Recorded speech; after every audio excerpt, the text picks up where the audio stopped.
మహాపరిశుద్ధుడైన దేవ, దయగలిగిన ప్రభు, సార్వభౌముడైనటువంటి దేవుడు, సర్వాధికారివి, నిత్యము స్తుతింపబడుతున్న దేవుడు అయి ఉండి అల్పులమైన మా స్తుతులను కూడా మీరు అంగీకరించడానికి మమ్మల్ని ఏర్పరచుకున్న విధానం అంతటిని బట్టి మిమ్మల్ని స్తుతిస్తున్నాము.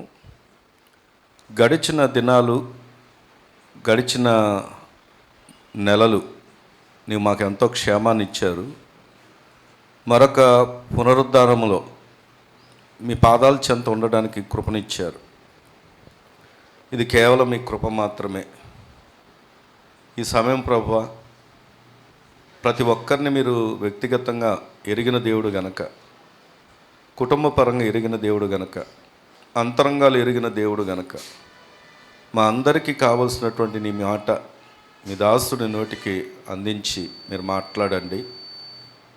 మీ మాట మాత్రమే మమ్మల్ని బ్రతికించగలదు కనుక, నెమ్మదినివ్వగలదు గనక, అటు జీవం కలిగినటువంటి మాట చేత మమ్మల్ని అందరినీ బలపరిచి, ఈ దినము ప్రతి వారు నీ మాట చేత ఆదరించబడి, సరిచేయబడి, మీకు ఇష్టలుగా మలచబడి, మీ స్వరూపంలోకి చెక్కబడి, అయా ఈ స్థలమును విడవగలిగినట్లుగా ఈ మాటలు వింటున్న శబ్ద తరంగాల ద్వారా వింటున్న వారి జీవితాలు కూడా మేలు మీరు జరిగించి మహిమ పొందుకొనమని ప్రభువైన యేసు క్రీస్తు వారి యొక్క శ్రేష్టమైన నామంలో ప్రార్థించి స్తుతించి పొంది ఉన్న మా పరమ తండ్రి, ఆమేన్. రండి, దేవుని యొక్క పరిశుద్ధ గ్రంథము నుండి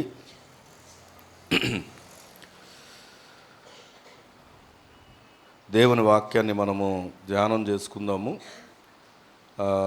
144వ కీర్తన, 144వ కీర్తన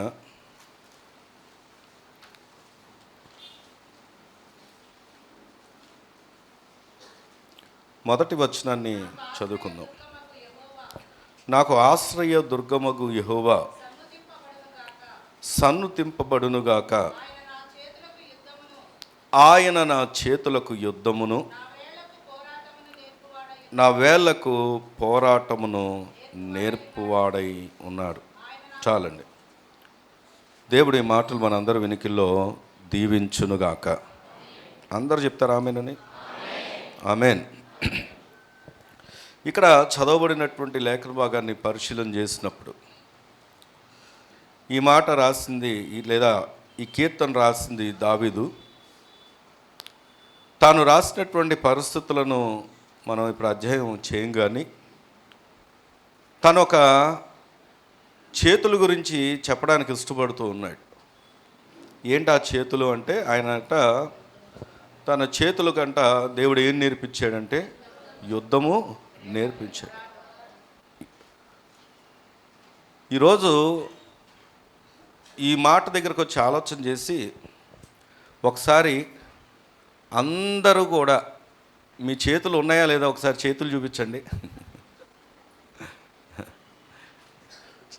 ఇదేం పిచ్చి ప్రశ్న, అవునా? మీ అందరూ ఇలాగే అనుకుంటారు, ఇదేంటి ఇది పిచ్చి ప్రశ్న వేశారు పాస్టర్ గారు, చేతులు ఉండకపోవడం ఏంటని. అంటే ఈ మాట అడగడానికి కారణం ఏంటంటే, ఇందాక ఆరాధన జరుగుతున్నప్పుడు చాలామంది చేతులు కనపడలేదు నాకు. ఒకవేళ ఇంటి దగ్గర మర్చిపోయి వచ్చారేమో అన్నట్టుగా అనిపించి మాట అడిగాను. అయితే మొత్తానికి చేతులు తెచ్చుకున్నారనమాట. పర్వాలేదు. అయితే వినండి, మీ చేతులతో ఈ మాట చెప్పండి. ఇది ఏ చేతులు? మీరు ఈ చేతులు చూసి ఇవి ఏ చేతులు అని అనండి. అర్థమైందా? నేను అన్ని పిచ్చి పిచ్చియే చేపిస్తున్నాను పొద్దున్న. ఇవి ఏ చేతులు చెప్పండి, ఇదేం చేతులు? బైబిల్లో కొన్ని చేతులు ఉన్నాయి, అందుకని ఇవి ఏ చేతులు అనండి అంటున్నా. ఇవి ఏ చేతులు?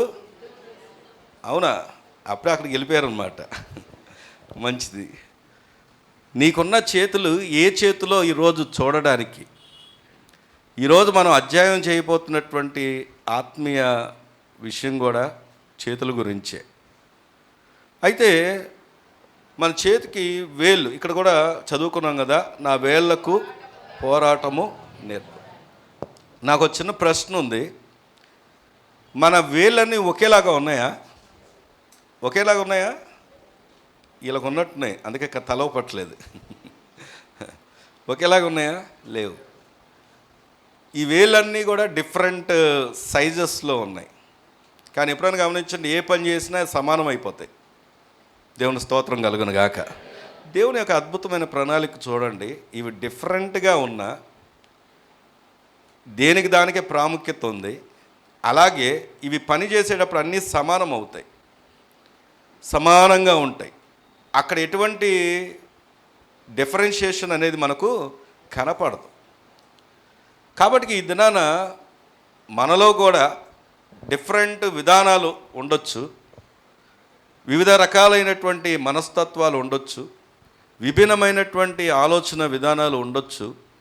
కానీ నువ్వు ఏ ఆలోచనలు గుండా, అంటే ఎందుకు ఈ మాట అంటే ఒక్కొక్కరిది ఒక్కొక్క విధానం, ఒక్కొక్క టేస్ట్ ఉంటుంది. నాకు నచ్చిన టేస్ట్ మీకు నచ్చదు, మీకు నచ్చిన టేస్ట్ నాకు నచ్చదు.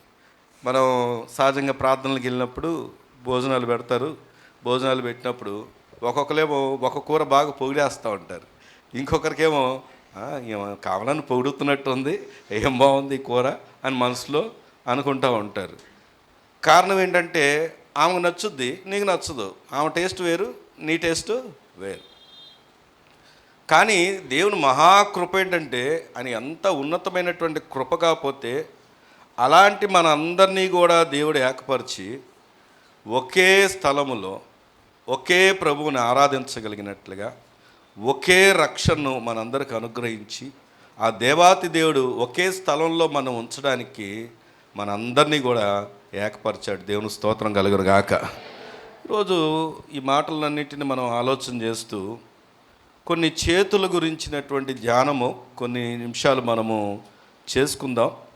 ఇప్పుడు ఇందాక చదువుకున్నటువంటి ఆ కీర్తన 144వ కీర్తన మొదటి వచనం దగ్గరకు వచ్చి ఆలోచన చేసిన తర్వాత ఇంకొన్ని చేతుల గురించి తర్వాత ఇంకా ఇతర అధ్యాయాలు మనం ధ్యానం చేయబోతున్నాం. ఇప్పుడు చదవండి మరొకసారి మొదటి వచనం.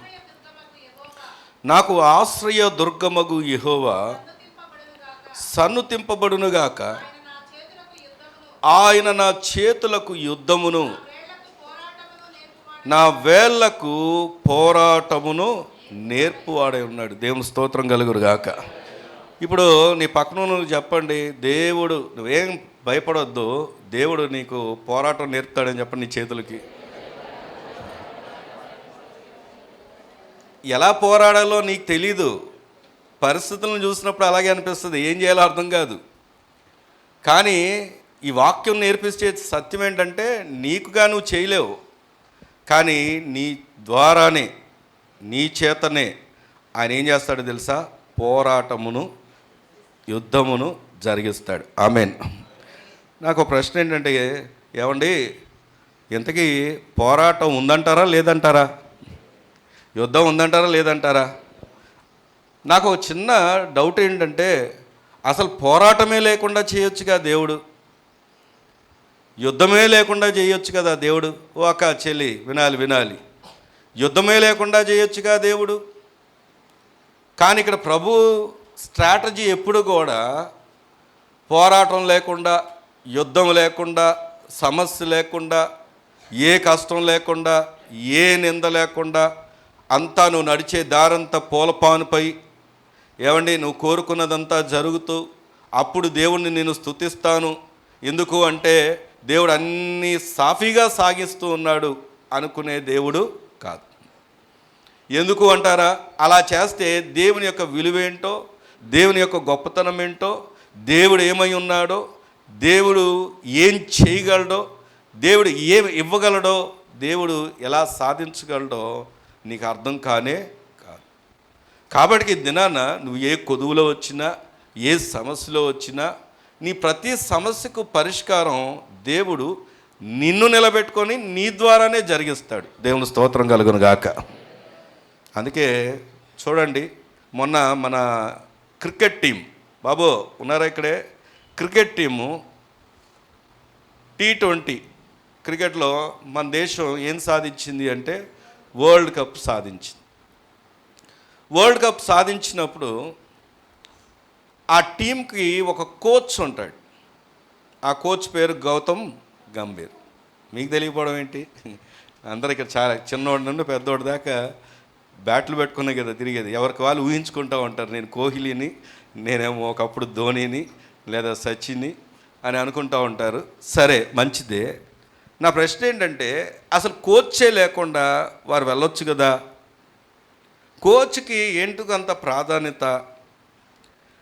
వారు ఆడబోతున్న దానికి స్ట్రాటజీస్ అంతా, అంటే ఎప్పుడు ఏ సమయానికి ఎవరిని పంపాలి, ఎలా చేయాలి, ఎవరిని నిలబెట్టాలి, ఎవరికి ఆడించాలి, ఎవరిని పక్కన పెట్టాలి అనే స్ట్రాటజీ. మొన్న గెలిచినటువంటి ఈ వరల్డ్ కప్లో లాస్ట్ 3 మ్యాచెస్ క్రూషియల్, అంటే ఇంపార్టెంట్.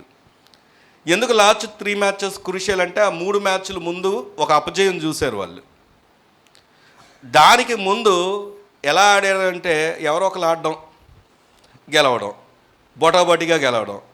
రన్ రేట్ అని ఉంటుంది. రన్ రేట్ పాస్ట్ గారు క్రికెట్ అంతా తెలుసు అన్నట్టుగా చూస్తున్నారు.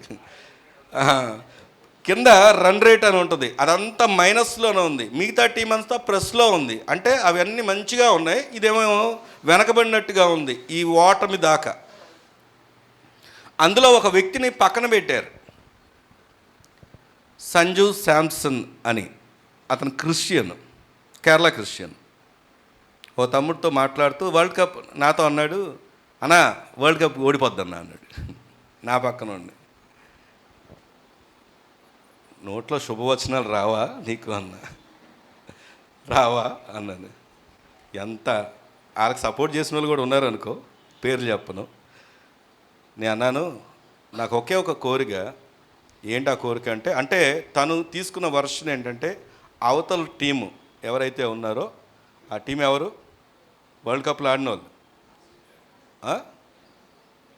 Final New Zealand. ఆ తమ్ముడు చెప్పిన వర్షన్ ఏంటంటే, అవతల టీము క్రిస్టియన్ దేశంది, మన టీము మరి అన్నట్టుగా వేరియేషన్ చూసి చెప్తే, నేను అన్నాను, అది వాస్తవమే కావచ్చు. ఒక దేశ పౌరుడిగా మన దేశం గెలవాలని మనం కోరుకోవాలి. ఫస్ట్ థింగ్, మనం ఎప్పుడు కూడా శుభమే పలకాలి. సెకండ్ థింగ్, థర్డ్ థింగ్, నేను చెప్పిన మాట ఏంటంటే, సంజు శాంసన్ అని ఒక క్రిస్టియన్ ఉన్నాడు. తను ముందు దేవుని గణపరిచినందుకు తన మీద ట్రోలింగ్ కూడా జరిగింది. ఆ ఒక్క వ్యక్తి కోసం నాకు గెలవాలి అని నేను మనస్ఫూర్తిగా కోరుకుంటున్నానని ఆ తమ్ముడితో చెప్పాను. దేవుడు అద్భుత రీతిగా తనను దాదాపుగా 10 సంవత్సరాలు అబోనే పక్కన పెడుతూ వస్తున్నారు. అతన్ని ఆడిస్తారు, తీసేస్తారు, ఆడిస్తారు, తీసేస్తారు. కానీ అతను ఈసారి హైలైట్ అయినట్టుగా దేవుడు అతన్ని గణపరిచి విజయాన్ని ఇచ్చాడు. దేవుని స్తోత్రం కలుగును గాక. ఈరోజు మళ్ళీ అందులో క్రికెట్లోకి ఎందుకు వెళ్ళామంటే, ఆ క్రికెట్ టీంలో ఒక కోచ్ ఉంటాడు. కోచ్ అంతా వెనక నుండి జరిగించి లాస్ట్కి కప్పు ఇచ్చేటప్పుడు ఈ టీం వెళ్ళి అందుకుంటారు. కప్పు అందుకునేది ఎవరు, ఆడిన వాళ్ళు అందుకుంటారు.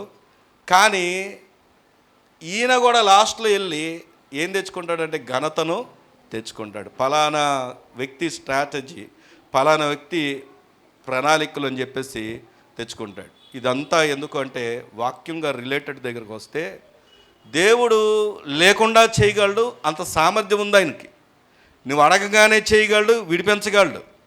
కానీ ఎప్పుడు కూడా అలా చేయడానికి ఆయన ఇష్టపడదు. ఎందుకంటే నీ ద్వారానే పోరాటం జరగాలి, నీవే దాంట్లో పాలు పొందాలి, నీవే దాన్ని విజయం సంపాదించుకోవాలి.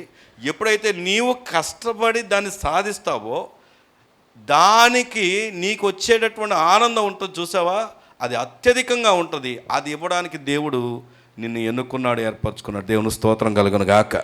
కాబట్టి ఈ దినము ఒకవేళ నీవు అనుకుంటున్నావేమో నా పని అయిపోయిందని, నీతోనే దేవుడు చెప్తున్నటువంటి మాట ఏంటంటే, దేవుడు నీకు మొత్తం నేర్పించి, ఎలా పోరాడాలో నేర్పించి, ఏ విధంగా పోరాడాలో నేర్పించి, ఆయన ఇవ్వబోతున్న విజయము చాలా అత్యధికంగా ఉంటుంది. దేవుడు అట్టి విజయం నీకు దయచేయనుగాక. ఆమేన్. మంచిది. మరి దేవుడు ఈ దినము మనతో మాట్లాడుతున్నటువంటి మాటను కొద్దిగా ఇంకా ఆలోచన చేస్తే చూడండి, కీర్తనల గ్రంథం 34వ కీర్తన 19వ వచనాన్ని కనుక మనం చదువుకున్నట్లయితే, నీతిమంతునికి కలుగు ఆపదలు అనేకము, వాటి అన్నిటిలో నుండి చెప్పండి ఎవరిని విడిపిస్తాడు? నీ పక్కన వాళ్ళు చెప్పండి, ఏమని చెప్తావు? వెంటనే కంగారు పడిపోకండి. నీతిమంతుడు నువ్వు అయితే ఖచ్చితంగా ఆపదలు ఎన్నుంటాయి? ఎన్నుంటాయి? దేవుని స్తోత్రం కలుగును గాక. అసలు మన నీతిమంతులో కాదు అని ఒకసారి ఆలోచన చేస్తే అంతా సాఫీగా వెళ్తుందండి. అప్పుడు అనుకోవాలి, నేను ఎక్కడో లోకల్లో ఉన్నట్టున్నాను, అందుకే నాకు ఏ విధమైనటువంటి శ్రమలు రావట్లేదేమో. వాస్తవానికి వాక్యాన్ని మనం ఆధారం చేసుకుంటే నీతిమంతుడికి కలుగు ఆపదలు అనేకములు. కానీ నీకు ఒక గొప్ప అభయహస్తం ఉంది. ఏంటి ఆ అభయహస్తం అంటే, ఆపదలు అన్నిటిలో నుండి యెహోవా నిన్నేం చేస్తాడు? విడిపిస్తాడు. దేవుని స్తోత్రం కలుగును గాక. నీ పక్కన చెప్పండి, ఏం చేస్తాడు దేవుడు? నిన్ను విడిపిస్తాడు. ఆపదల్లో నువ్వు వెళ్తున్నా, ఆపదల మధ్యలోనే నీవు ఉన్నా, శ్రమల్లో నువ్వు వెళ్తున్నా, శ్రమలు నిన్ను చుట్టూ ఆవరించి ఉన్నా, శత్రువులు ఎంతోమంది నిలబడ్డప్పుడు కూడా, ఎన్నో ప్రతికూలమైన పరిస్థితులు కనపడినప్పుడు కూడా, భక్తుల జీవితాల్లో దేవుడు చేసినటువంటి అద్భుత కార్యాలు ఎలాగున్నాయంటే ఎన్నడూ వారిని విడిచిపెట్టలేదు. ఆమేన్. విడిచిపెట్టకపోవడం మాత్రమే కాదు, దేవుడు వారిని ఏం చేశాడు తెలుసా? విడిపించి వారిని ఏం చేశాడంటే గొప్ప చేశాడు. దేవుని స్తోత్రం కలుగును గాక. ఈరోజు ఈ మాటలు వింటున్నటువంటి దేవుడు నీతో మాట్లాడుతున్న మాట ఏంటంటే, ఒకవేళ నన్ను అందరూ విడిచిపెట్టాను అని అనుకొని నువ్వు ఇంకా కృంగిపోతూనే ఉన్నామేమో. ఎవరు విడిచిపెడితే ఏంటి? నిన్ను విడిచిపెట్టని చెయ్యి, నేను విడిచిపెట్టని హస్తము నీకు తోడుగా ఉంది. దేవుని స్తోత్రం కలుగును గాక. ఇప్పుడు మోసే దగ్గరకు వచ్చి ఆలోచన చేస్తే, మోసెస్ గురించి ఆలోచన చేసినప్పుడు, ఈ మోషే దేవుడు ఎందుకని మోషేని నిలబెట్టుకొని మోషే ద్వారానే ఇశ్రాయేల్ ప్రజలు విడిపించాలనుకున్నాడు? దేవుడు డైరెక్ట్గా విడిపించలేడా? దేవుడి దగ్గర సామర్థ్యం లేదా? దేవుడు చేయలేడా? ఐగుప్తుని ఒక్క తెగులు తెప్పించి నాశనం చేయలేడా? పోయిన వచ్చినటువంటి మనం చూస్తే ఏముంది, చిన్న ఆయన మాటకి వడగళ్ళు కూడా పడతాయి, ఆయన మాటకి అగ్ని కురిపించబడుతుంది, ఆయన మాట ఆజ్ఞాపిస్తే మొత్తం విలయం వచ్చేస్తుంది, నాశనం అయిపోద్ది. ఐగుప్తు అనే వారిని లేకుండా చేయగలడా? చేయలేడా అంటే చేయగలడు. కానీ దేవుని స్ట్రాటజీ అది కాదు, దేవుని యొక్క విధానం అది కాదు. ఈరోజు అంటే ఎందుకు ఈ మాట ఏంటంటే, చాలామందికి దేవుడు ఏంటో అర్థం కాక, ఆయన సార్వభౌమ అధికారం ఏంటో అర్థం కాక, ఏదో నామకార్థమైనటువంటి క్రైస్తవ జీవితాలు జీవిస్తున్న వారు ఉన్నారు నేటి దినాల్లో. ఎంతసేపు కూడా దేవుడు చేయలేదంటూ దేవుడి మీద నెపం వేసేవాళ్ళే, కానీ ఎంతసేపు కూడా దేవుని దగ్గరికి రాలేక, దేవుని మీద ఆధారపడలేక, దేవుని పాదాలు పట్టుకోలేక, ఏమీ పొందుకోలేకుండా ఖాళీగా వారి జీవితాలను వెళ్ళిపోతున్నటువంటి వారు ఎంతోమంది కనబడుతూ ఉంటే, ఈరోజు ప్రభు నీతో చెప్తున్న మాట ఏంటంటే, ముందు నీకు దేవుడు ఏంటో అర్థం అవ్వాలి. దేవుని స్తోత్రం కలుగును గాక. అందుకే గమనిస్తే మోషేని మనం చూసినప్పుడు, మోషేని ఆయన ఏమి వాడుకున్నాడు? ముందు చెప్పండి. మోషేని తీసుకెళ్ళాడు, 40 సంవత్సరాలు అరణ్యంలో పెట్టాడు. అరణ్యంలో 40 సంవత్సరాలు ఏం మేపించాడు చెప్పండి? మా అందరం కాసుకునేలాగా చేసాడు. ఒకప్పుడు ఫరో రథాల మీద సవారీ చేసినటువంటి వ్యక్తి, రాజకుమార్తె యొక్క కుమారుడుగా పెరిగిన వ్యక్తి, అసలు వాస్తవానికి ఫరో కావాల్సినటువంటి వ్యక్తి. ఆయన అంటాడు కదా, ఎబ్రీ పత్రికలో చూస్తాం, ఏమనంటే ఆయన దేవుని కొరకంట నిందను తీసుకున్నాడంట, కానీ ఐశ్వర్యం కొరకు ఆరాటపడలేదు. తమిళ్లో వినండి, వినండి, ఈరోజు ఎందుకు ఈ మాట దేవుడు చెప్తున్నాడో తెలుసా? నీ ఆరాటం నా ఆరాటం అంతా కూడా ఏంటంటే, దేవుని విడిచిపెట్టి దేవునికి దూరంగా ఉంటూ, దేవుడు చెప్పినట్టుగా వినకుండా, దేవుని మాటలు లక్ష్య పెట్టకుండా పరుగులెత్తుతూనే ఉన్నాం. వాళ్ళు ఎలాగొచ్చారో చూడండి. వారు దేవుణ్ణి కలిగి, దేవుని మీద ఆధారపడి, దేవునికి అప్పగించుకొని, దేవునికి వారి చేతులను అప్పగించి, దేవునికి కావాల్సిన చేతులు ఏంటో చెప్పంటారా? ఎందుకు మోషేని దేవుడు నిలబెట్టుకొని నడిపించాడు అంటే, దేవునికి కావాల్సినటువంటి చేతులు కష్టపడే చేతులు. దేవుని స్తోత్రం కలుగును గాక. నీ పక్కన చెప్పండి, ఏ చేతులు ఇవి? ఏ చేతులు ఉండేవి? కష్టపడే చేతులు. ఎందుకు అంటే, గమనిస్తే దేవుని వాక్యాన్ని కనుక మనం చూస్తే మోషే దగ్గరికి వెళ్ళి మోషేని అడిగాడు, మోషే నీ చేతిలో ఏముంది? కర్ర ఉంది. కర్ర ఉంది కదా, కర్రను గాల్లో పెట్టేస్తే అది వెళ్తూ ఉంటుంది, అది దాని పని చేసుకుంటూ ఉంటుంది అని చెప్పాడా? ఆ మోషేని తీసుకెళ్ళి ఆ యొక్క ఫరో ముందు నిలబెట్టి ఆయన అదే చేతిలో ఉన్నటువంటి కర్ర ద్వారా ఏం చేశాడు? ఎన్నో తెగుళ్ళు తెప్పించాడు. ప్రతిసారి దేవుడు చెప్తున్నప్పుడు ఈయన చేస్తూ ఉండేవాడు, చెబుతున్నప్పుడు ఈయన చేస్తూ ఉండేవాడు. మరి ఈ మాట మన దాకా వచ్చి ఆలోచన చేస్తే దేవుడు ఇప్పటికి ఎన్నిసార్లు మనతో మాట్లాడిన తర్వాత కూడా నువ్వు చేసిన కష్టపడిన చేతులుగా ఉన్నాయా, లేదా ఇప్పుడు దాకా కూడా ఏమంటారు దాచుకున్న చేతులుగా ఉన్నాయా? నేను చేస్తున్నటువంటి చేతులుగా ఉంటే ఏ మోషేనైతే మనం గమనిస్తున్నామో ఆ మోషే ద్వారా తెగులను తెప్పించాడు, అదే మోషే ద్వారా ఎర్ర సముద్రమును 2 పాయలుగా కూడా చేసి 6 నెలలు నడిపించాడు. దేవుని స్తోత్రం కలుగును గాక. ప్రియ సంగమా, ఈరోజు ప్రభు ప్రత్యేకంగా ఈ మాట ఎందుకు, నేను వాస్తవానికి ఏ మాటతో రావాలి ప్రభువా, ఏ మాట రావాలి ప్రభువా అంటుంటే నాకు వెంటనే ఈ చేతులను జ్ఞాపకం చేశాడు. ఈ మన చేతులు కష్టపడే చేతులుగా ఉన్నాయా, లేకపోతే దాచిపెట్టబడినటువంటి చేతులుగా ఉన్నాయా? కష్టపడడం అంటే ఏమిటి అంటే మనం చూడండి, దేవుడు నిలబెట్టుకున్న విధానాన్ని గమనించినప్పుడు మత్తయి సువార్త 26వ అధ్యాయం, మత్తయి సువార్త 26వ అధ్యాయము 24వ వచనాన్ని కనుక మనం చదువుకుంటే, మనుష్య కుమారుని గురించి రాయబడిన ప్రకారము ఆయన పోవుచున్నాడు కానీ ఎవని చేత మనుష్య కుమారుడు అప్పగింపబడుచున్నాడో ఆ మనుష్యునికి శ్రమ, ఆ మనుష్యుడు పుట్టి ఉండని ఎడల వానికి మేలని చెప్పాను. ఇక్కడ వాక్యాన్ని మనం చూసినప్పుడు చూడండి, 23వ వచనం కూడా చదువుదాము.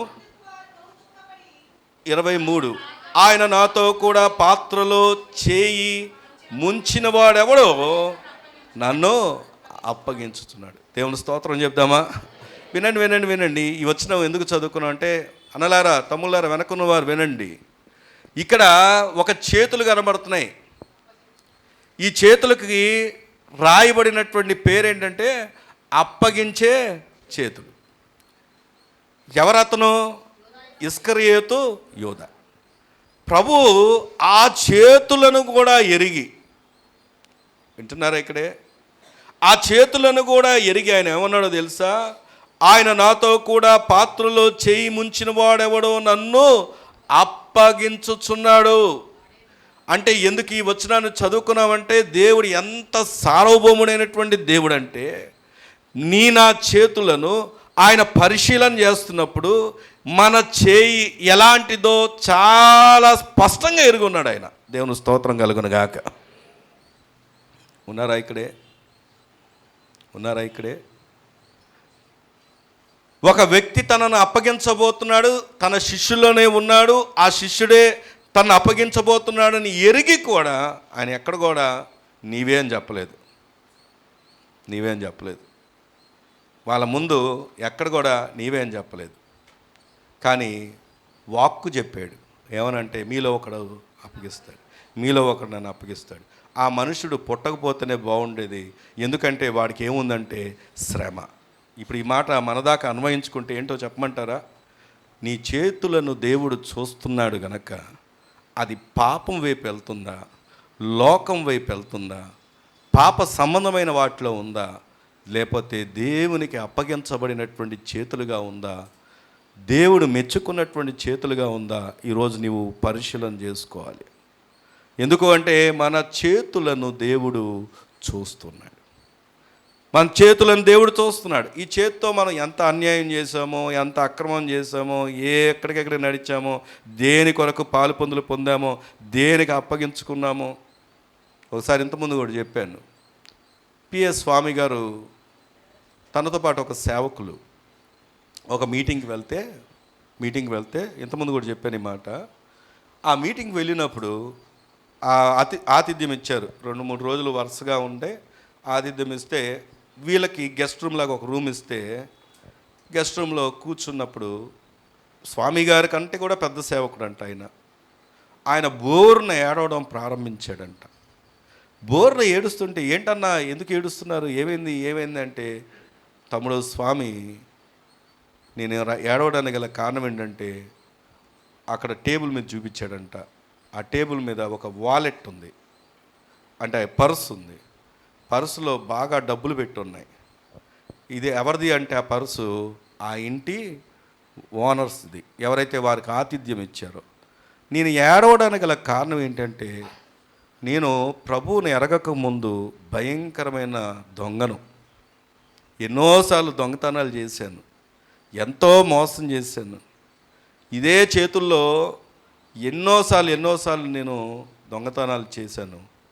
కానీ ఈరోజు నేను ఏడవడానికి గల కారణం ఏంటంటే, దేవుడు నాలాంటోని మార్చుకొని నాలాంటోని సేవకుని చేసి ఈరోజు నా కనుల ముందు పెట్టి చూసి నా గత జీవితాన్ని జ్ఞాపకం చేసుకొని ఇలాంటి వాడిని మార్చిన దేవుడు ఎంత గొప్ప దేవుడు. ఈరోజు అది చూస్తుంటే నా గతం గుర్తొచ్చింది అని చెప్పి బోర్న ఏడ్చాడంట. దేవుని స్తోత్రం కలుగును గాక. చూడండి, ఒకవేళ నేను గనక ప్రభువుని నమ్ముకోకపోతే ఇప్పుడు ఆ పర్సు ఈ పాటికి ఎప్పుడో మాయమైపోయి ఉండేది. నేను మారకపోయి ఉంటే ఈ పాటికి అది ఎప్పుడో మాయమైపోయి ఉండేది అని చెప్పి ఏడుస్తున్నాను తమ్ముడు అన్నాడంట. ఈ మాట మనదాకా తీసుకొని వస్తే, ఈరోజు దేవుడు నీకు యుద్ధము నేర్పగలడు, నీ చేతులకు పోరాటం నేర్పగలడు, నీ వేళ్లకు పోరాటం నేర్పగలడు. కానీ ఎందుకు నేర్పించలేకపోతున్నాడు అంటే, ఆ చేతులు ఎక్కడున్నాయో ఆలోచన చేయండి. ఆ చేతులు ఎలాంటి చేతులై ఉన్నాయో ఆలోచన చేయండి. దేవుడు పూనుకోలేకపోతున్నటువంటి పరిస్థితులకు కారణం ఏంటో ఆలోచన చేయండి. దానికి ఏ దోషం అంటుందో ఆలోచన చేయండి. రండి వాక్యంలోంచి వెళ్తే, మరి ఆ చేతులు మలచబడాలి అంటే కొన్ని ప్రాముఖ్యమైన సత్యాలు చెప్తాను. ఏ విధంగా మలచబడాలి, ఏ విధంగా చెక్కబడాలి, ఏ విధంగా అవి పరిశుద్ధపరచబడాలి అంటే, రండి దేవుని వాక్యం నుంచి చూస్తే కొరింథీ పత్రిక, 2వ కొరింథీ పత్రిక, కొరింథీ 2వ పత్రిక 5వ అధ్యాయము, కొరింథీ 2వ పత్రిక 5వ అధ్యాయము 17వ వచనం చదువుకుందామా. కాగా ఎవడైనను క్రీస్తు నందున్న ఎడల వాడు, నీ పక్కన చెప్పండి ఎవరు, మళ్ళీ చెప్పండి ఎవరు. నువ్వు నూతన సృష్టి అని చెప్పకండి. ఎందుకు అంటే, ఎవరు నూతన సృష్టి? ఈరోజు మందిరంలో కానుకలు వేసిన వాళ్ళందరూ నూతన సృష్టి కాదు. క్రమం తప్పకుండా ప్రతి ఆదివారంలో కనపడే వాళ్ళు నూతన సృష్టి కాదు. ఒకవేళ పాస్టర్ గారు మీ మెప్పు కోసం మిమ్మల్ని ముఖస్థుతి చేసిన, నీకు ఇలాంటి వాళ్ళు లేరని చెప్పిన, నువ్వు ఇచ్చే కానుకలు అర్పణలు, నువ్వు చేస్తున్నటువంటి ఇక్కడ మందిర పనులు ఇవన్నిటిని బట్టి నేను గొప్ప చేసిన, దేవుడు నీ చేతులను పరిశీలన చేస్తున్నాడు కనుక, దేవుడు ఆ చేతులను చూస్తున్నప్పుడు ఇక్కడ వాక్యం చాలా స్పష్టంగా చెప్తున్నటువంటి మాట ఏంటంటే, క్రీస్తు నందున్న ఎడల వాడు నూతన సృష్టి, పాతవి గతించెను ఇవిగో కొత్తవాయనను. దేవుని స్తోత్రం కలుగును గాక. కాబట్టి ఈ దినము వాక్యం నాకు నేర్పిస్తున్న సత్యం, మన చేతులు పరిశుద్ధపరచబడాలి అంటే ఖచ్చితంగా నువ్వు క్రీస్తు నందు ఉండాలి. నీ పక్కన చెప్పండి, ఎలా ఉండాలి? క్రీస్తు నందు లేకుండా, క్రీస్తు నీలో లేకుండా, క్రీస్తుకి నీ హృదయం ఇవ్వకుండా, నీవు మారు మనసు పొందకుండా, పశ్చాత్తాపం పొందకుండా, రక్షణ అనుభవం లేకుండా నేను నూతన సృష్టి అని చెప్పుకుంటే నువ్వే మోసపుచ్చుకుంటున్నావు. అదే నువ్వు ఆయన సొత్తు అయి ఉంటే, ఆయన ప్రజగా ఉంటే, ఆయన పిల్లలుగా ఉంటే నీకు యుద్ధం నేర్పుతాడు ఆయన. దేవుని స్తోత్రం కలుగును గాక. నిన్ను విడిచిపెట్టాడు ఆయన, నీకు పోరాటం నేర్పుతాడు ఆయన, నీ శోధన నుండి విడిపిస్తాడు ఆయన. కానీ నువ్వు ఆటంకంగా వేసుకున్నావే బెరియర్ అంటే తెలుసా? అప్పుడప్పుడు పోలీసులు రోడ్లు ఆపేయడానికి ఏం నిలబెడతారంటే బ్యారియర్స్ పెడతారు. బ్యారియర్స్ అంటారు, ఆటంకాలు అనమాట. ఇప్పుడు ఏదైతే అడ్డుగా ఉందో ఈ దినం నువ్వు తొలగించుకొని నీ హృదయం దేవునికి ఇవ్వగలిగితే, ప్రభువు చెప్తున్న మాట, ఇదిగో నువ్వు నూతన సృష్టి. పాతవి ఏమైపోయాయంట? గతించిపోయాయి. పాతవి గతించిపోయాయి. ఈరోజు రండి ముందుకెళ్ళి ఆలోచన చేస్తే దేవుడు ఎంత గొప్ప దేవుడు అంటే, నా జీవితంలో యూదా పత్రిక త్వరగా యూదా పత్రిక 1వ అధ్యాయం 20 వచనాన్ని కనుక మనం చదువుకుని, ప్రియులారా కట్టుకొనుచు పరిశుద్ధాత్మలో ప్రార్థన చేయుచు నిత్య జీవార్థమైన మన ప్రభువగు యేసు క్రీస్తు కనికరము కొరకు కనిపెట్టుచు దేవుని ప్రేమలో నిలుచున్నట్లు కాచుకొని ఉండు. ఇందాకే చెప్పాను, దేవునికి ఏ చేతులు కావాలి? కష్టపడే చేతులు కావాలి, పనిచేసే చేతులు కావాలి. ఇక్కడ పని చేయాల్సిన పని ఏంటో తెలుసా? కాచుకొని ఉండాలి. దేవుని స్తోత్రం కలుగును గాక.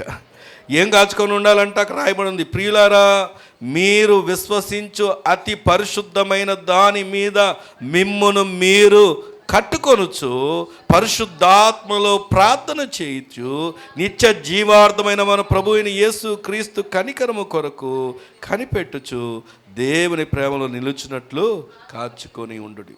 చాలామంది వాక్యం వింటారంతే, కానీ వాక్యం ప్రకారంగా నడుచుకోరు. వాక్యం వినకుండా ఉండరు, వాక్యం వింటారు, వాక్య ప్రకారంగా నడుచుకోరు. తాజ్ హోటల్ మీకు తెలుసు, ముంబైలో అనుకుంటా, దాని మీద దాడి జరిగింది అప్పుడు ఒకసారి. ఆ తాజ్ హోటల్ దాడి జరగకముందే దానికి ఎప్పటికప్పుడు ఫారిన్ డెలిగేట్స్, బాగా మంచి పేరున్న వాళ్ళు వస్తారు, టాటాకి సంబంధించింది అనుకుంటుంది. అయితే ఒకసారి ఒక జపాన్ నుండి ఒక వ్యక్తిని పిలిచారు, ఒక అధికారిని. ఎందుకు పిలిచారంటే దాన్ని ఇంకా డెవలప్ చేయడానికి పిలిచారంట. మిరాయే ఏదో ఉంది ఆయన పేరు. ఆయనది వెళ్ళి నాకు అన్ని రూమ్స్ అన్నీ చూపించండి, వాళ్ళ క్లాసు చెప్పడానికి ముందే, అందరినీ మీటింగ్ లాగా చెప్పడానికి ముందే పిలిచి ఒకసారి అన్ని రూమ్స్ అన్నీ చూద్దాం పదండి అన్నాడు. పదండి అంటే వెళ్ళి ఆ రూమ్స్ అన్నీ చూడడానికి వెళ్ళి ఫస్ట్ ఫ్లోర్లోకి వెళ్ళినప్పుడు ఫస్ట్ ఫ్లోర్లో ఒక రూమ్ దగ్గరికి వెళ్ళాడు. ఒక రూమ్కి వెళ్ళినప్పుడు అది అంతా దాని నిండా ఏముంది అంటే ఉతకడానికి ఆ బెడ్షీట్స్, ఈ లాండ్రీకి వేయాల్సినవి అన్నీ కూడా అందులో ఉన్నాయి. విండో ఓపెన్ చేసి చూశాడు. విండో ఓపెన్ చేసి చూస్తే బయట సైట్ సీయింగ్ చాలా బాగా కనబడుతుంది. ఈయన అన్నాడంట, ఏమని అంటే, సైట్ సీయింగ్ బాగా కనబడుతుందంటే, అవునండి బాగా కనబడుతుంది, మాకు కూడా తెలుసు అన్నారంట. మనసులో అనుకుంటున్నారట, ఈ మాత్రం దానికైనా ఈయన అక్కడ నుండి పిలిపించాం మనం, ఇది మనకు కూడా తెలుసు అని అనుకుంటున్నారంట మనసులో. ఆయన అన్నాడంట, ఇదంతా కూడా తీసేసి దీని వెనక స్టోర్ రూమ్లో వేసేయండి, ఈ రూమ్ను ఖాళీ చేసి రెడీ చేసేయండి అన్నాడంట. వాళ్ళు అనుకున్నారంట, రాసుకుంటున్నారంట. ఏంటి రాస్తున్నావు అంటే, మీరు చెప్పిన పాయింట్ నోట్ చేసుకుంటున్నానండి, దానికి మేనేజర్ ఉంటాడు కదా, మీరు చెప్పిన పాయింట్ నోట్ చేసుకుంటున్నాను, అలాగే చేయిస్తానంటే, అలాగే చేయించడం కాదు, ఇప్పుడు చేయాలి. తర్వాత చేయడం కాదు, ఇప్పుడు చేయాలి. నేను నోట్స్ కాదు నేను చెప్పేది, ఇప్పుడు చేయాలి. ముందు అర్జెంట్గా ఇప్పుడు అది చేశాక నెక్స్ట్ దానికి వెళ్దాం అని చెప్పాడంట. వాళ్ళు ఆశ్చర్యపోయి సరే అంతా ఖాళీ చేసి అప్పటికప్పుడు రెడీ చేసేసి ఆ రూమ్ను పెడితే, మీకు తెలుసో తెలీదు, తాజ్లో ఒక రూమ్ కూడా అత్యంత కాస్ట్లీగా ఉంటుంది. వెంటనే అది రెడీ అయ్యాక నెక్స్ట్ దానికి వెళ్దామని చెప్పి అప్పుడు చెప్పాడంట. ఏమని అంటే, నేను ఇప్పటికిప్పుడు చేయించడం ద్వారా ఈ రోజు నుండి మీకు ఆదాయం పెరిగింది, ఈ రోజు నుండి మీకు ఆదాయం పెరిగింది అని చెప్పాడంట. సరే నెక్స్ట్ క్లాస్కి వెళ్ళారు. నెక్స్ట్ దగ్గరికి వెళ్ళినప్పుడు కిచెన్లోకి వెళ్ళాడంట. కిచెన్లోకి వెళ్తే చాలా ప్లేట్లు ఉన్నాయి ఆ సింక్లో. ఈయన వెళ్ళి తీసుకొని కడుగుతున్నాడు. వీళ్ళందరూ ఆశ్చర్యపోయారు, ఈయనేంటి అక్కడ నుండి వచ్చాడు కడుగుతున్నాడు. సార్ ఏం చేస్తున్నారు మీరు, కడుగుతున్నారు ఏంటి? ఉన్నారు కదా, స్టాఫ్ ఉన్నారు కదా, కడిగే వాళ్ళు ఉన్నారు కదా, మనకు కావలసినన్ని ప్లేట్లు ఉన్నాయి, సర్ప్లస్ అంటే ఎక్కువ ప్లేట్లు ఉన్నాయి, ఇప్పుడు ఇది ఇమ్మీడియట్గా కడగాల్సిన అవసరం లేదంటే ముందు అర్జెంటుగా ఆ ప్లేట్లన్నీ తగ్గించేసి ఎప్పటికప్పుడు వాష్ చేయాలి అని చెప్పాడంట. వాళ్ళు మళ్ళీ ఆశ్చర్యంగా చూస్తున్నారు, ఏంటి ఈయన అన్ని ఇలా చెప్తున్నాడని. నీకు సర్ప్లస్ ప్లేట్లు అంటే ఎక్కువ ప్లేట్లు ఉండడం వల్ల నీకు టైం వేస్ట్ అవుతుంది, స్టాఫ్ ఎక్కువ అవుతున్నారు. నీకు లిమిటెడ్ ప్లేట్స్ కావాలి, వెంటనే చేయాలి. ఇది నోట్స్ కాదు రాసుకునేది, వెంటనే చేయాలన్నాను. అలాగా అప్పటికప్పుడు ఇలాగ ఒక్కొక్కటి, నేను అన్నీ చెప్తే టైం చాలదు, కానీ ఒక్కొక్కటి చేస్తూ ఆ రోజుకి అప్పటికప్పుడే ఆ యొక్క హోటల్ యొక్క రెప్యుటేషను, ఆ హోటల్ యొక్క ఆదాయాన్ని పెంచాడంట. ఇప్పుడు ఈ మాట ఎందుకు మీ ముందుకు తీసుకొచ్చానంటే, చాలామంది నోట్సులు రాస్తారు, దాన్ని మళ్ళీ ఓపెన్ చేయరు. ఎందుకంటే మళ్ళీ ఈ వారం అడిగాను అనుకో, పోయిన వారం వచ్చే వారం అడిగాను అనుకో, అప్పుడు తీసి ఏం చెప్పారు. కొంతమంది హృదయం అనే నోట్స్ ఎప్పుడు ఓపెన్ చేయరు. విన్నామా, వెళ్ళిపోయామా. అందుకే ఆ జీవితాల్లో ఇప్పటి వరకు కూడా సంతోషం రాలేదు, ఆ జీవితాల్లో ఇప్పటి వరకు నెమ్మది దొరకలేదు. కానీ ఈరోజు ఇప్పటికైనా దేవుడు నీతో నాతో చెప్తున్న మాట ఏంటంటే, నీకు కష్టపడే చేతులు కావాలి దేవునికి. నీ చేతులను దేవుడు పరిశీలన చేస్తున్నాడు, అది పరిశుద్ధంగా ఉండాలని కోరుకుంటున్నాడు.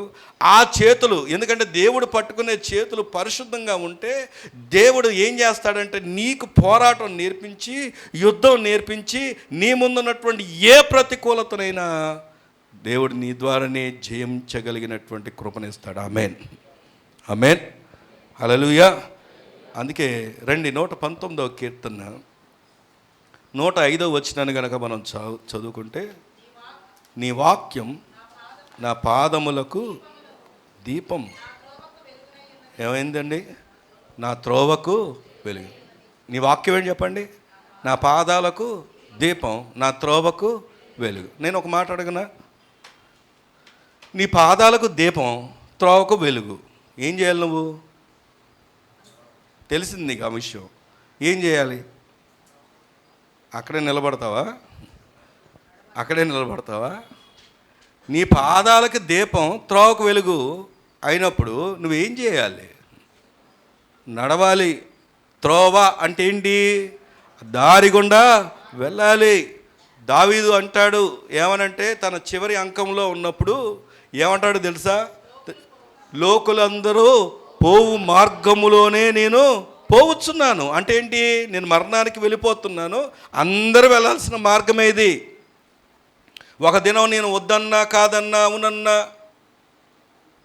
ఏ మాత్రం కనికరం లేకుండా, ఎందుకు ఈ మాట ఉపయోగిస్తున్నాను తెలుసా? నేను రాను ప్రభువా, నేను ఇక్కడే ఉంటా ప్రభువా, నాకు ఇక్కడే ఉండాలనిపిస్తుంది అని అంటావా? కుదరదు. 90వ కీర్తనలో ఉంటుంది, నరులారా తిరిగి రండి అనగానే వారంట ఎగిరిపోతున్నారంట. ఈరోజు ప్రభు ఎందుకు ఈ మాట చెప్తున్నాడంటే, వినండి, నేను ఏ త్రోవలైతే ఉన్నామో ఆ త్రోవకు దేవుడు వెలుగై ఉంటాడు. ఆ త్రోవలో నీకు ఏమై ఉన్నాడు చెప్పండి? దీపమై ఉన్నాడు. ఆ దీపము ఎందుకొరకు అంటే, ఆ త్రోవలో నీకు ఎటువంటి ప్రమాదం జరగకుండా నిన్ను నడిపించడానికి. దేవుని స్తోత్రం కలుగును గాక. త్రోవ వెలుగు దేనికి సాదృశ్యంగా ఉందంటే, నీకుగా నువ్వు బ్రతకడం ఏంటో నీకు తెలియదు. నాకైనా నీకైనా ఈ లోకంలో ఎలా బ్రతకాలో మనకు తెలియదు. కానీ నిన్ను బ్రతికించగలిగిన దేవుడు, నడిపించగలిగిన దేవుడు, నీకు తోడుగా ఉన్న దేవుడు, ఆ త్రోవలో నీకు అండగా ఉన్న దేవుడు నిన్ను ఎప్పటికీ కూడా విడిచిపెట్టడు. దేవుని స్తోత్రం కలుగును గాక. కాబట్టి నేను చేయాల్సిందేంటో తెలుసా? కష్టపడే చేతులుగా ఉండాలి. దానికి ఆపోజిట్ చేతులను చూద్దాం. ఇంకో చాలా విషయాలు ఉన్నాయి, కానీ ఇప్పుడు సమయానుకూలంగా మనం ముగించుకుందాం. దానికి ఆపోజిట్ చేతులు చెప్పండి. కష్టపడే చేతులకు ఆపోజిట్ చేతులు ఏంటండి? కష్టపడే చేతులకి ఆపోజిట్ చేతులు ఏంటండి? ఇప్పుడు పోరాటం నేర్పిస్తా అన్నాడు, యుద్ధం నేర్పిస్తా అన్నాడు. ఏం చేస్తావని? నేర్చుకొని ఉంటావనా? ఏమండి? పోరాడాలి. కొంతమంది వినాలి, పోరాడడానికి ఇష్టపడరు. సత్యం తెలియక కాదు, పోరాడరు. వాళ్ళు ఎవరో చెప్తాను, రండి వాక్యం నుంచి చూద్దాం. వారు ఎవరో అంటే, సామెతల గ్రంథం 6వ అధ్యాయం. సామెతల గ్రంథం 6వ అధ్యాయం 6వ వచనం చదువుకుందాం. సోమరి చీమల యొద్దకు వెళ్ళుము, వాటి నడతలు కనిపెట్టి జ్ఞానం తెచ్చుకొనుము. వాటికి న్యాయాధిపతి లేకున్నను, పైన విచారణకర్త లేకున్నను, అధిపతి లేకున్నను, అవి వేసవి కాలమందు ఆహారము సిద్ధపరచుకొనును, కోత కాలమందు ధాన్యము కూర్చుకొనును. సోమరి, ఎందాక నీవు పడుకొని ఉందువు, ఎప్పుడు నీవు ఇంకొంచెం నిద్రించదనని, కొంచెం కునికిందనని, కొంచెం సేపు చేతులు ముడుచుకొని పరుండేనని నీవు అనుకుంది. చాలు. ఇదే చేతులు చెప్పాలి. ఏ చేతులు ఇవి? ముందు చూసిన చేతులు ఏ చేతులు? మోసే చేతులు ఏ చేతులు? కష్టపడే చేతులు. ఇదే చేతులు సోమరి చేతులు. ఈ సోమరి చేతులు ఎలాగుంటాయంటే వాళ్ళు ఫస్ట్ అనుకుంటారంట ఇంకొంతసేపు ఉపవాస ప్రార్థనలు జరుగుతుంటే చాలామంది చేతులు ఇలాగే కనబడుతున్నాయి. కార్యం జరగలేదని, శ్రమ తీరలేదని, నిందలు పోలేదని, అవమానాలు పోలేదని, ఇబ్బందులు పోలేదని, అనారోగ్యాలు పోలేదని, సమస్యలు పోలేదని ఆలోచిస్తూ కూడా కొంతమంది ఏం చేస్తున్నారు తెలుసా? చేతులు ముడుచుకొనే ఉన్నారు. కానీ వాక్యం చెప్తున్న మాట ఏంటో తెలుసా? సోమరి, నువ్వు ఎందాక పడుకుందో. ఎవరిని చూసి నేర్చుకోమన్నాడు చెప్పండి? ఎవరిని చూసి? చీమలు చూసి, వాటి నడతలు చూసి. వేసవి కాలంలో అవి ఏం చేస్తాయంట? ధాన్యం సమకూర్చుకుంటే. ఎందుకంటే రాబోతున్నటువంటి ఆ ఉపద్రవం నుండి, సమస్య నుండి, వాటి ఆహార లేమి నుండి, కొదువు నుండి తప్పించుకోవడానికి. ఇరాను యుద్ధం జరుగుతుంది. ఇరాన్ని ఒక మాటలో చెప్పాలంటే అమెరికా చాలా తక్కువ అంచనా వేసింది. ఇరాన్ ఒక స్ట్రాటజీ ఫాలో అయిందంట. ఏంటి ఆ స్ట్రాటజీ అంటే, ఒక తరం నాయకులను చంపేశారు ఇజ్రాయెల్ అమెరికా వాళ్ళు. సెకండ్ స్టెప్లో ఉన్నవాళ్ళు చంపేశారు, థర్డ్ స్టెప్లో ఉన్నవారు చంపేశారు, ఫోర్త్ స్టెప్లో ఉన్నవారు కూడా చంపేశారు. కానీ ఇలా జరుగుద్దని ముందే ఊహించి వాళ్ళు ఏ స్టెప్కా స్టెప్ నెక్స్ట్ ఎవరు పోరాడాలో మొత్తం ప్రిపేర్ చేసి పెట్టారంట. అందుకే ఎక్కడ కూడా ఆగట్లేదు అది. అయితే విషయం చెప్తాను, ఎందుకు మీకు మాట చెప్తున్నానంటే, రీసెంట్ న్యూస్ ఏంటంటే హిందూ మహాసముద్రం మీద కూడా ఒకటి వేసింది. హిందూ మహాసముద్రం అంటే ఎక్కడ ఉంది? మనకు దగ్గరగానే ఉంది. అంటే నేను సేఫ్గా ఉన్నాను, నా దగ్గర ఏం లేదు అని అంటారు. డీజిల్ రేట్లు పెంచారు తెలుసా? కాకపోతే వాహన డీజిల్ రేట్లు కాదు, నెక్స్ట్ అదే జరగబోతుంది. ఆల్రెడీ సిఎన్జి దొరకట్లేదు, సిఎన్జి కాదు ఎల్పిజి దొరకట్లేదు. తర్వాత మీకు తెలుసు ఎక్కడికక్కడికి పరిస్థితులన్నీ తారుమారు అయిపోయాయి, రేట్లు పెరిగిపోతున్నాయి, ప్రైజెస్ పెరిగిపోతున్నాయి. ఇంకా ఇది ఎక్కడికి వెళ్తుందో తెలియదు. ఇది ఇంకా అవ్వలేదు. నేను నిన్న చదివిన, అంటే నేను అన్ని చదివినే చెప్తున్నాను మీకు. ఒక 5 దేశాలు యుద్ధానికి సిద్ధంగా ఉన్నాయంట. ఎవరి మీద? వాళ్ళతో కాదు, మళ్ళీ ఈవీవి ఫైటింగ్ చేసుకోవడానికి. అది ఎవరు అంటే చైనా దేశం తైవాన్ని కబ్జా చేసేయాలనుకుంటుంది. చైనా రెడీగా ఉంది. ఇలాగ 5 దేశాలు, వేరే ఇతర దేశాలు. నేను పాకిస్తాన్ చెందిన ఒక ఆయన అంటాడు, మేము గనక అనుభవం చేయాలంటే ఫస్ట్ మా టార్గెట్ ఏంటంటే భారతదేశమే. మా టార్గెట్ భారతదేశమే. వాళ్ళు కొట్టుకుంటున్నారు. ఎవరు? ఆఫ్ఘనిస్తాను, పాకిస్తాన్, ఈ 2 పక్కన కొట్టుకుంటున్నాయి. మొన్న ఒక స్కూల్ మీద వేస్తే 200 మంది పిల్లలు ఉన్నటువంటి స్కూల్ బిల్డింగ్ మీద పడితే వాళ్ళు చనిపోయారు. ఈ పాకిస్తాన్ వెళ్ళి ఆఫ్ఘనిస్తాన్ మీద వేసింది. కానీ వీళ్ళు కొట్టుకుంటున్న వాళ్ళ టార్గెట్ ఏంటంటే, ఫస్ట్ టార్గెట్ రాబోతున్నటువంటి కాలం గురించి నీకు అవగాహన ఉందా? రాబోతున్నటువంటి పరిస్థితుల గురించి నీకు అవగాహన ఉందా? ఏదో యుద్ధం జరుగుతుందని నీ మాట చెప్పట్లేదు.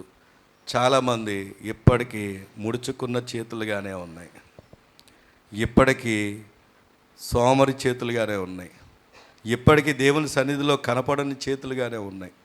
వాక్యాన్ని చూస్తే చూడండి, అలాంటి వారి పరిస్థితి ఎలా ఉంటుందని ఆలోచన చేస్తే గమనించినప్పుడు అంటాడు, ఏమని అంటాడంటే 11వ వచనంలో, అందుచేత దోపిడిగాడు వచ్చినట్లు దారిద్ర్యం నీ యొద్దకు వచ్చును, ఆయుధదారుడు వచ్చినట్లు లేమి నీ యొద్దకు వచ్చును.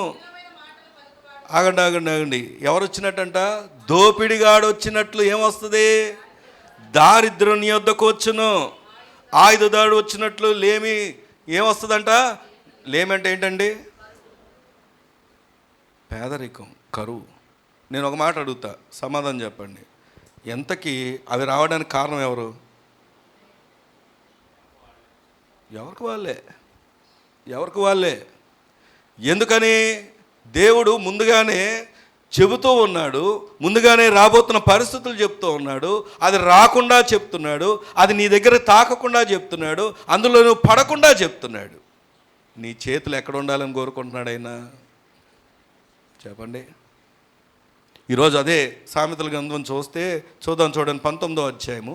త్వరగా సామెతల గ్రంథం 19వ అధ్యాయము 15వ వచనాన్ని కనుక మనం చదువుకున్నట్లయితే, సోమరితనము గాఢ నిద్రలో పడవేయును, సోమరివాడు ఎలా ఉంటాడంట? ఒకవేళ రాత్రి పగలు నువ్వు కష్టపడుతున్నట్టుగా అనుకోవచ్చునేమో, కానీ ముగింపు ఎప్పుడు కూడా వాడు ఎలా ఉంటాడంట? పస్తుంటాడంట. సంపాదన ఏమైపోయింది? దాచిపెట్టుకుంది ఏమైపోయింది? పరుగులు ఎత్తుతున్నావు, పొద్దున్న దేవుని సన్నిధిని విడిచిపెట్టి రాత్రి వరకు దేవుని సన్నిధిలో గడపలేనట్టుగా పరిగెత్తుతున్నారు. కానీ మిగిలిందా? ఉందా? ఒక్కలారా ఉన్నారా ఇక్కడే? అందరు సీరియస్ అయిపోయారు ఏంటో నా మీద. ఇది నా మాటలు కాదు, దేవుని వాక్యం చెబుతున్నటువంటి సత్యం. ఏమిటో చెప్పనా? ఒకసారి ఒక పక్షి దగ్గరకు వచ్చి తేనెటీగ దగ్గరకు వచ్చి పక్షి అడిగిందంట, నువ్వు ఇంత కష్టపడి తేనె పుట్టను పెడతావు, తేనెని అక్కడ పెడతావు, మనుషులు వచ్చి ఎత్తుకెళ్ళిపోతున్నారు, మనుషులు ఎత్తుకెళ్ళిపోతుంటే నీకు బాధ అనిపించట్లేదా అని అడిగిందంట పక్షి. దానికి తేనెటీగ చెప్పినటువంటి మాట ఏంటో తెలుసా? ఏ man can steel only my honey but not the art of making honey. అంటే అది మనిషి నేను పెడుతున్నటువంటి తేనెను మాత్రమే దొంగిలించగలడు, కానీ తేనె పెట్టే నా స్వభావం ఉంది చూసావా, నేను కష్టపడి పెట్టేటటువంటి ఆ విధానం, దాన్ని ఏ మనుషుడు కూడా దొంగిలించలేడు అన్నట్టు. దేవుని స్తోత్రం కలుగును గాక. ఈ మాట ఎందుకు జ్ఞాపకం చేశానంటే, అపవాది ఒకవేళ నీ సొత్తును దొంగిలిస్తూ, నీ పరిస్థితులను దొంగిలిస్తూ, నీ సమస్యలను నెడుతూ ఏదైనా చేస్తూ ఉండొచ్చేమో, కానీ దేవుడు నీకు ఇచ్చినటువంటి తలాంత్ ఏదైతే ఉందో, ప్రార్థనా తలాంతు, దేవుని సన్నిధిలో ఉండే తలాంతు, దేవుని వాక్యం చదివే తలాంతు, దేవుని ప్రజలతో ఉన్న అనుబంధం, దేవుని సన్నిధిలో ఉండే అనుబంధం, సేవకులతో ఉండే అనుబంధం, దీన్ని ఎప్పుడైతే నువ్వు కాపాడుకుంటావో ఏ అపవాది నిన్నేమీ చేయలేడు. దేవుని స్తోత్రం కలుగును గాక. కాబట్టి ఈ దినము ఈ వాక్కు వింటున్నటువంటి నీతో దేవుడు మాట్లాడుతున్న మాట ఏంటంటే, నీ చేతులు ఎలాగున్నాయి? కష్టపడే చేతులా? ముడుచుకొని ఉన్న చేతులైతే వాడి ఇంటికి ఏమొస్తుందంట? దారిద్ర్యం వస్తుందంట. ముడుచుకొని ఉన్నటువంటి చేతులు వాళ్ళ ఇంటిలో ఏముంటుందంటే లేమొస్తుందంట. వినాలి. అదే సామెతల గ్రంథం 12వ అధ్యాయం,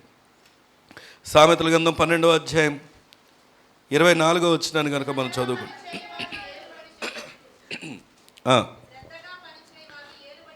శ్రద్ధగా పనిచేయవారు ఏం చేస్తారంట? ఏలుబడి చేస్తారంట. సోమరులు వెట్టి పనులు చేయవలసి వచ్చు. ఇంగ్లీష్ బైబిల్ ఉందా?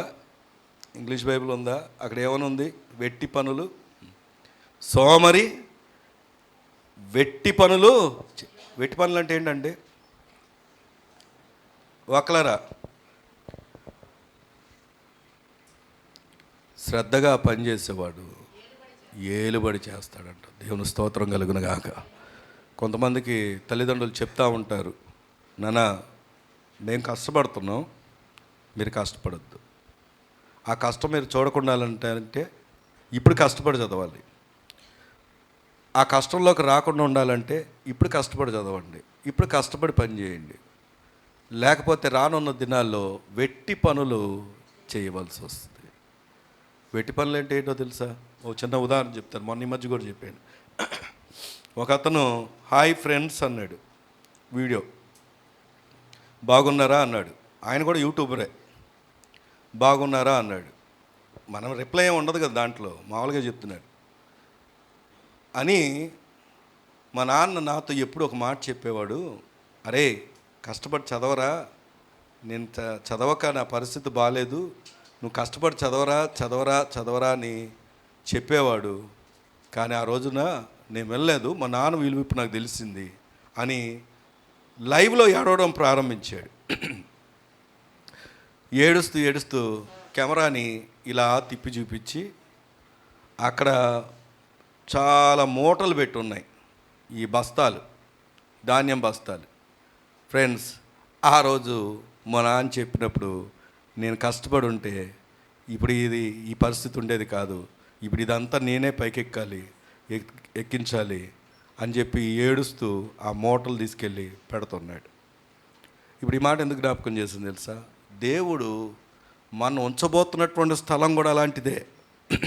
కష్టం లేనటువంటి స్థలం, బాధ లేనటువంటి స్థలం, శ్రమ లేనటువంటి స్థలం, వేదన లేనటువంటి స్థలం, అది పరలోకం. దాన్ని ఉంచడానికి పదే పదే నీతో చెప్తూ ఉన్నాడు.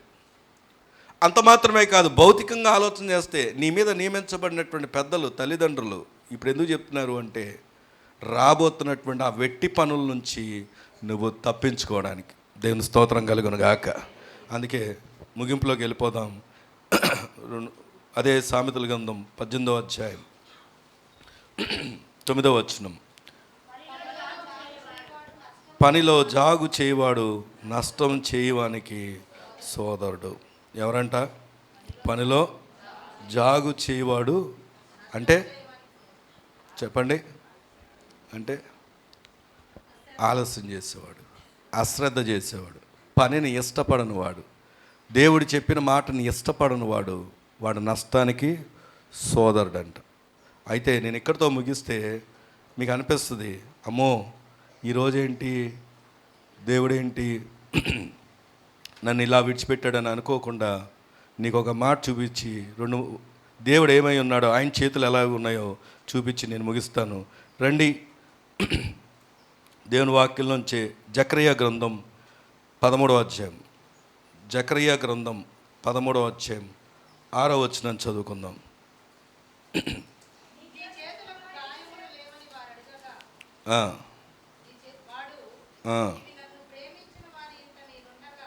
ఇవి నన్ను ప్రేమించిన వారి ఇంట నేనుండగా నాకు కలిగిన గాయములని చెప్పుము.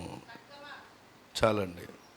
అది ఏ చేతులు అంటే అక్కడ రాయబడి ఉంది, నీ చేతులు గాయం లేవని వారు అడగా ఇవి నన్ను ప్రేమించిన వారి ఇంట ఉండగా నాకు కలిగిన గాయం. అవి ఏ చేతులు అంటే ప్రేమించే చేతులు. ఏ చేతులండి? ప్రేమించే చేతులు. నా గొంతు నిన్నటి నుండి బాగోలేదు. ప్రేమించే చేతులు. సరే, చివరిగా ద్వితీయోపదేశకాండం 24వ అధ్యాయం 19వ వచనం చదువుకుందాం.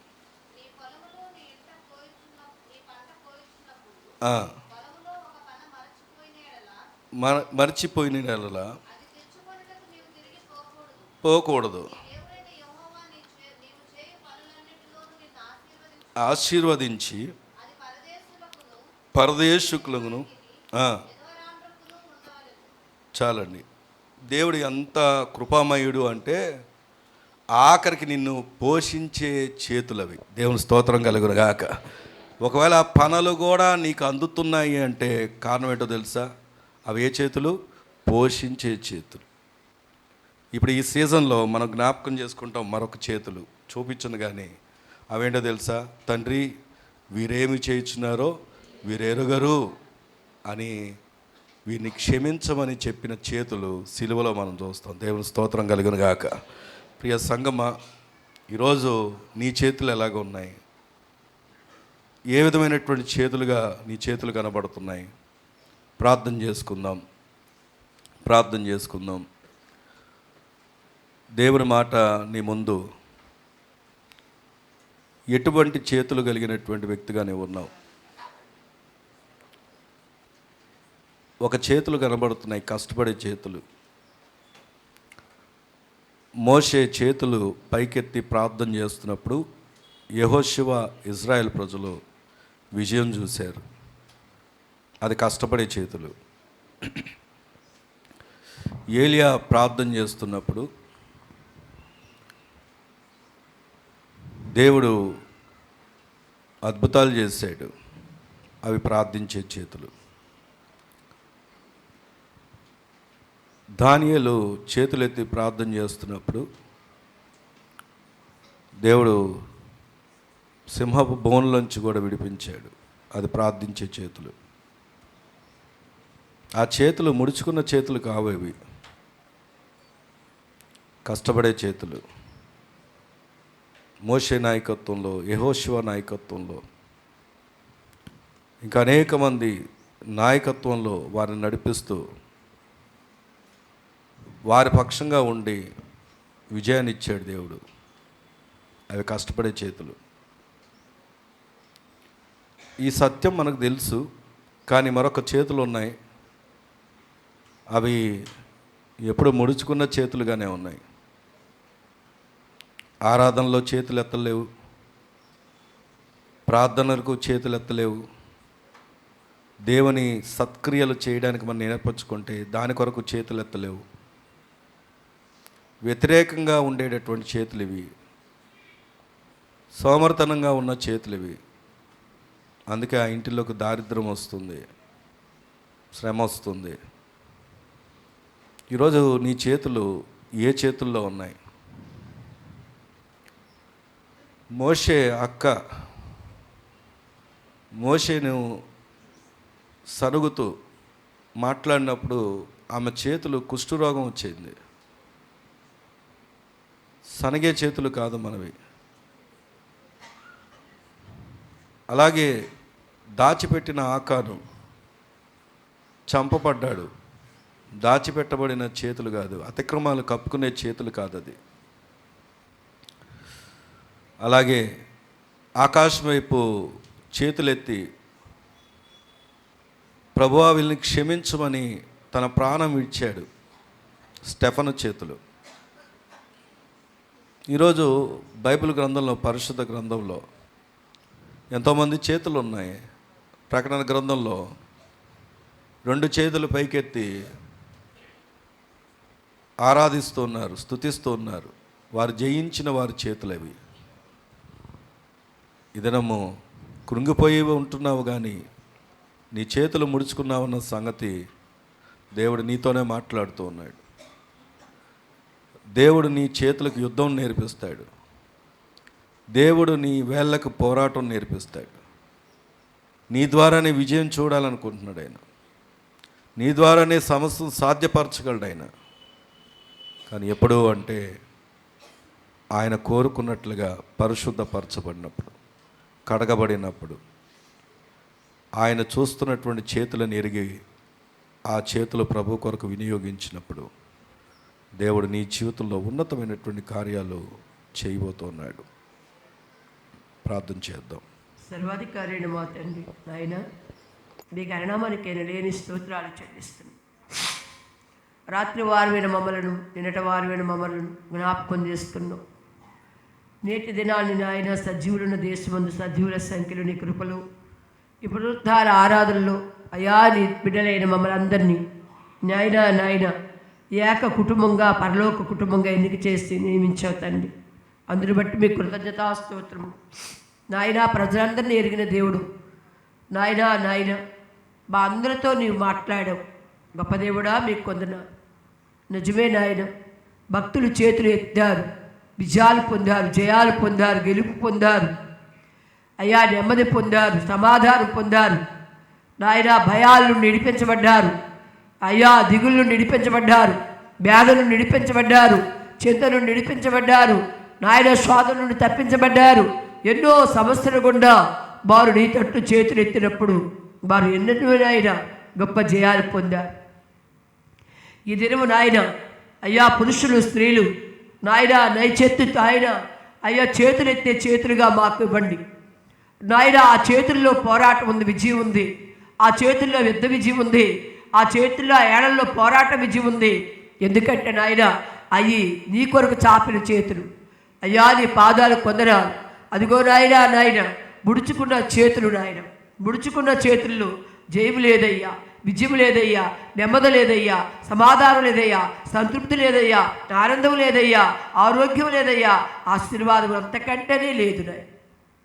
అవునయ్యా అయ్యా మా చేతులకి నాయన నీ తట్టు చెప్తున్న నాయన, ఆ చేతుల్లో నాయన విజయము, జయము, ఆదిత్యము. అయ్యా అయ్యా తండ్రి తండ్రి నాయన నాయన ఆ చేతులు నాయన అదిగో ఆదిత్యం ఇచ్చే చేతులు నాయన. అయ్యా పేదలకు విడిచిపెట్టే చేతులు నాయన. నాయన నాయన పాయన తండ్రి లేని వారికి, దిక్కు లేని వారికి పరామర్శించే చేతులుగా కనపడుతున్నాయి బైబిల్ గ్రంథంలో. ఈ దినము నాయన మా చేతులు ఆ రీతిగా ఉండడానికి నీ కృప దయచేయి. ఆధ్యాత్మికమైన సామర్థ్యం ఎవరిలో లేకుండా నాయన నాయన భౌతిక సామర్థ్యం ఎవరిలో లేకుండా అయ్యా అయ్యా అయ్యా చిన్నలేవి పెద్దలేవి ఎవరు లేవి, వృద్ధులేమి బారులేమి, ప్రతి ఒక్కరూ నీ తట్టు చేతులు చాపేవారంగా చేయడతాడు నాయన. నీ తట్టు చేతులు చాపిన వారు నీతిమంతులుగా మార్చబడ్డారు. నీ తట్టు చేతులు చాపిన వారు ఆశీర్వాదాన్ని పొందారు. నీ తట్టు చేతులు చాపిన వారు నాయన నాయన కాండ విజయాలు అయ్యా అయ్యా పొందారు. ఈరోజు నాయన మా చేతులు నీ తట్టు చాపే చేతులుగా మమ్మల్ని అందరినీ సిద్ధపరచారు అయ్యా అయ్యా.